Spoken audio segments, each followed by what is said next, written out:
Hello, everybody. Welcome back. I want to talk a little bit about how journaling has helped in my journey. But first, we're going to clear the energy because we need to set the right frequency. Just clear the space, clear the energy. Just make sure everyone's calm, cool, collected on both sides of the screen. I forgot what we came here for. Journaling. I started journaling years and years ago. I used to write all the time. All I did was read and write. I was a nerd. I have been journaling since I came out of the womb. Those journal entries were probably very different to what they are now. And I laugh because it's just so funny, because as children, we're so funny. Like, it's like the world's going to end. Does everybody remember those feelings? Like the world is going to end and our problems are the worst problems in the world. It's just so funny how life has changed and evolved. When I started journaling with intention, a higher perspective on it all, it was 3 to 4 years ago. I would make diary entries, but this was the first proper, let's get into it. So one of my best friends, she said to me, write 3 pages every day. Emily Jane, God bless you. She told me to write 3 pages. And I didn't think it was possible because I didn't think that I had anything to write. But she was correct. I would write 3 pages and magically I would just stop at 3 pages. It was very, very interesting how that happened. Sometimes 1 page, sometimes 2, sometimes 10.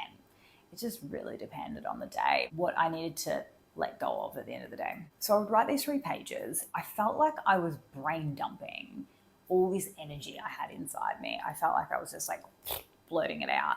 And it felt very refreshing. It felt like I was able to sleep better, wake up better, and feel refreshed. It was a different feeling. So it was at that point that I knew this was something that I needed to do. So I continued to do that every day, and things get in the way. We stopped doing it, but I made sure that I at least wrote some notes every day, what I wanted to let go of. Religiously on full moons and new moons, I would do some journaling, or if I was meditating, if I went to like a healing session, or if I went to a sound healing or anything like that, I would journal and write down my experience. And I'm so glad that I did, because one, you get it out and you kind of instill whatever you've learnt. Also, just to remember, now I've got these memories. It's really a form of integration. So when I had my mushroom ceremony, I just journaled, and that was integrating what I've learnt into my reality. So I was able to reassess kind of what happened as I was writing, and then eventually it just comes out. It's just messages that just come from above and you don't even know where they're coming from. It feels super, super powerful. It feels like, and this isn't for everybody. Some people like to talk it out loud. Some people don't like to journal at all. Write a couple of notes. It's not for everybody. This is just something that really works well for me, and something that I think everybody should try at least once to see if it is something like a tool that they can use to really get any information out. And then as you continue journaling, you start to learn different ways. Things come into your pathway, like ideas from Instagram, from Pinterest, wherever. People tell you different prompts, different things to use.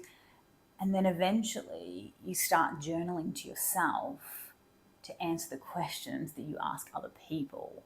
So if you ever have like a really deep life question that you just don't know the answer to, I would find myself journaling to find the answer. Instead of asking or Googling or asking someone else, I would ask myself. And it was so powerful. It is so powerful, and it was. It's just really a tool that you can use every day, even if it's 1 question, 1 sentence, 1 page. It becomes like a muscle where you kind of train it to give you an answer. And like, not all the answers are always correct. They are correct for you and your perspective on them. Always remember that. I find even if I ask a friend or a family member for advice, when I ask myself, it's given an angle that I can understand a little bit better. And yes, their perspectives come in and add a layer to that, but all the answers are in here. Every answer you've ever wanted to ask is in here. I promise. promise you. I've used many tools, many lifetimes, and this one seems to be the one that has really helped quite profoundly throughout this journey right now, at this point in time. So that is why I created my 365 days of thoughts journal. I've always wanted to do one.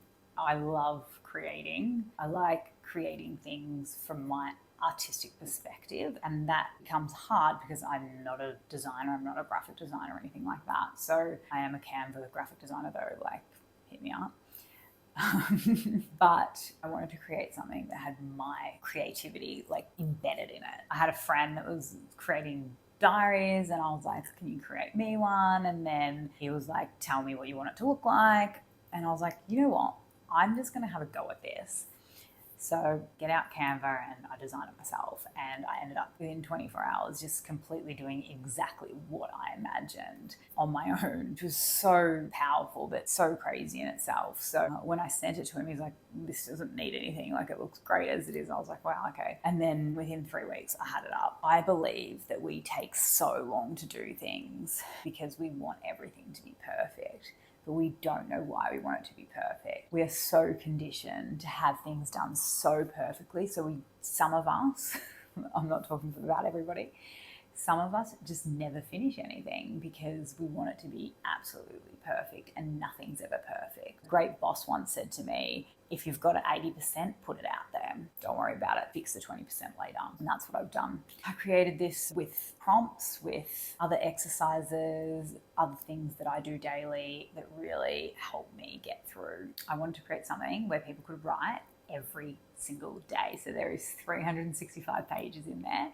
to write every single day. Some days you might not write, some days you might write 10, and that's okay because we are human and we came here for this human experience, and sometimes we do human things and life gets in the way. You should never beat yourself up if you don't do all these things every single day. I know like there's so many gurus out there that are like, do this every day and you will succeed. Well, no, because not everyone's built that way, and I have learned that, and that's another video in itself, that we are all built differently to do things in different ways.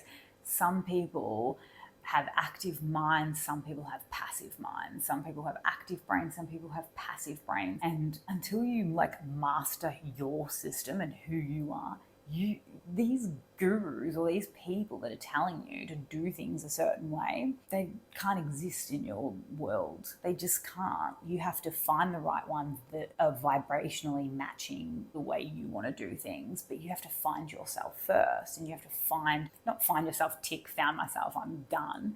It's find the best ways that you do things, especially when it comes to mindfulness. Some people can't meditate and they just are not supposed to meditate. I'm actually an active brain, so I'm not supposed to meditate. Well, not supposed to, but it's not as good for me. I'm supposed to wake up in the morning and do something with my brain, like get it active. So like probably jump on social media or watch like a video or something in the morning, or get up and dance. But people who have a passive brain would benefit from doing meditations first thing in the morning. So the thing is, I think so many motivational, spiritual ways are kind of built from people who are a certain way. And I think most people do understand that, and they find the right people that vibrationally match to them. And I definitely think use your discernment whenever listening to anyone, even me. If people aren't right for you, or the message doesn't sound right for you, don't do it. Don't feel the pressure of the collective telling you that you need to do things a certain way and do things like this or like that in order to manifest the life that you dream of. Like, ask yourself, go and journal, ask yourself, what am I supposed to do when I first wake up in the morning? I did this exercise with my coach, and she took me into a place. I won't get into detail because it was quite woo-woo, but she took me into a place and she asked me a question. I came up with the answer in 2 seconds, 1 second. And I started laughing, and she's like, yeah, that's when you know. When you just start laughing, you're like, that was the most ridiculous answer I've ever heard. And she was like, that's when you know it's the correct one, because it is so ridiculous. And you said it in 1 second. You didn't go to the brain. You went here. Soul, here. My point is, I have one. All these tools, use your discernment, ask yourself. You don't even have to journal. I have a free PDF that you can download with journal prompts. You don't have to journal. You can write in your notes. You can ask yourself. You can sit in stillness, in nothingness, and ask an answer to a question that you might have and see what comes up. Don't go to your brain, go to somewhere else. Try somewhere else and see what happens. I hope you enjoyed this video. It was a bit here and there. That is how I like to go. If you did, subscribe. I'm going to have so many more videos coming soon. I feel like I've had a breakthrough. I really want to show everybody my way of thinking and feeling, my active brain and my passive mind. Oh, I'm also going to pull a card and see what comes up. My sister-in-law gave me this and I take this everywhere I travel to. This is the only deck I take. I don't know why, I just love it. It's my favorite. What message do we have for the viewers? Let's see if one actually decides. Just one card. There we go. That was at the top before. Divine timing. Now for this exercise, I'm just going to read it straight from the book. Life is always unfolding in the perfect time, space, sequence. So angel wisdom is encouraging you to move into a state of trust, knowing that good things are always unfolding for you. You may find yourself feeling impatient and unsettled, but instead of letting your ego and imagination pull you into a downward spiral, trust that your prayers are being answered and your plans are coming to fruition in a way that is meeting your needs rather than your wants. You may feel that your prayers aren't being answered or that your hopes aren't being realized, but you must know that the universe and your angels are always working toward your highest good and the outcome that will best serve you. Interpret that as you will. I will not elaborate any further. I hope that was a good sign to all of you. Take care.